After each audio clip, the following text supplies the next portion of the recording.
Ma'am Instagram ಅಲ್ಲಿ video ಮಾಡಿದ್ರೆ quality ಬರುತ್ತಾ? ಹಂಗಂತ ಹೇಳಿಲ್ಲ.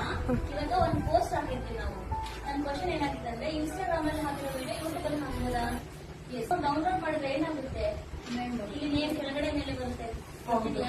ಅದು ಬರುತ್ತೆ. ಇದು ಒಂದು ಸ್ಟೋರಿ ಹಾಕಿರ್ತೀವಲ್ಲ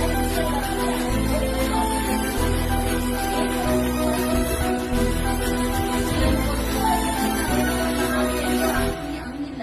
ಗೊತ್ತಿರೋರಿಗೆ ನೀವು ಡಿ ಬೆಸ್ಟ್ ಕೊಡ್ಬೇಕಿನ್ನ. ಹಂಗಾಗಿ ಏನಂದ್ರೆ ಈ ತರ ಬರುತ್ತೆ. ಈಗ ನಾರ್ಮಲ್ ನಮ್ಮ ಮೊಬೈಲ್ ಅಲ್ಲಿ ಇರೋ ಕ್ಯಾಮ್ರಾದಲ್ಲಿನೇ ಕ್ಲಾರಿಟಿ ಬರುತ್ತೆ. ಇನ್ಸ್ಟಾಗ್ರಾಮ್ಗೆ ಅಪ್ಲೋಡ್ ಮಾಡಿದ್ರೆ ಆಮೇಲೆ ಬ್ಲರ್ ಆಗುತ್ತೆ ಅಲ್ವಾ?